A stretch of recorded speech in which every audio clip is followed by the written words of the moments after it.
আপনি কি প্রত্যেক মাসে অনেক টাকা রোজগার করতে চাইছেন কিন্তু চাকরিতে আগ্রহী নন? কোনো ব্যবসা করে নিজের স্বাবলম্বী হতে চাইছেন কিন্তু সিদ্ধান্ত নিতে পারছেন না যে কোন ব্যবসা করবেন, যেটা কোনোদিনও বন্ধ হবে না? তাহলে আপনার চিন্তার সমাধান আমরা করে দিচ্ছি। আজকে বলে দিচ্ছি তেমনই একটি ব্যবসার কথা যা কোনোদিনও বন্ধ হবে না।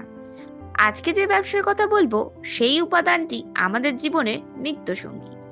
আমাদের প্রত্যেকের বাড়ির রান্নাঘরেই এই উপাদানটি ব্যবহার করে আমাদের স্বাদের রান্নার খাবারগুলি তৈরি হয়ে থাকে। আপনি এবার ভাবছেন যে রান্নাঘরে তো অনেক কিছুই থাকে, তার মধ্যে আমরা কোন জিনিসটির কথা বলছি? মাথায় বেশি জোর দিতে হবে না, আমরা বলছি সরিষার তেলের ডিলারশিপের ব্যবসার কথা। পাচ্ছেন ভালো মতো যে ব্যবসাটি লাভজনক হবে, কিন্তু শুরু করবেন কিভাবে সেটি জানার জন্য ভিডিওটি মনোযোগ সহকারে দেখুন। আপনি যদি আমাদের চ্যানেলে নতুন হন তাহলে বেল বাটনটি প্রেস করে চ্যানেলটিকে সাবস্ক্রাইব করে দিন। ব্যবসাটি শুরু করতে গেলে সবার প্রথমে প্রয়োজন হবে ব্যবসার মূলধন, তেল রাখার জন্য একটি গোডাউন আর প্রয়োজনীয় কাগজপত্র। আপনার এলাকার কাছাকাছি নামি ব্র্যান্ডের সরিষার তেলের হোলসেলারের সাথে যোগাযোগ করুন। প্রথম দিকে বেশি ঝুঁকি নেবেন না, অল্প পুঁজি দিয়ে কিছুটা সরিষার তেল স্টক করুন। এবার আপনার এলাকার সরিষার তেলের পাইকারি বাজার মূল্য জেনে নিন।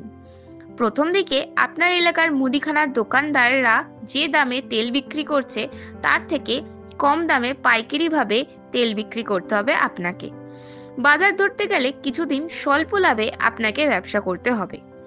আপনার যখন পরিচিতি হয়ে যাবে এবং তার সাথে আপনার পুঁজি বৃদ্ধি করতে সক্ষম হবেন, তখন আরো বেশি পরিমাণে সরিষার তেল স্টক করুন।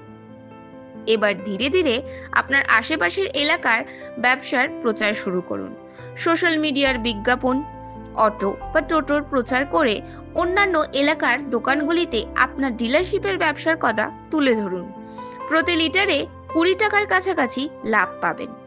আপনি যদি দৈনন্দিন 100 লিটার তেল বিক্রি করেন, আপনার আয় হবে 2000 টাকা, আর মাসের শেষে সেটা গিয়ে দাঁড়াবে 60,000 টাকা।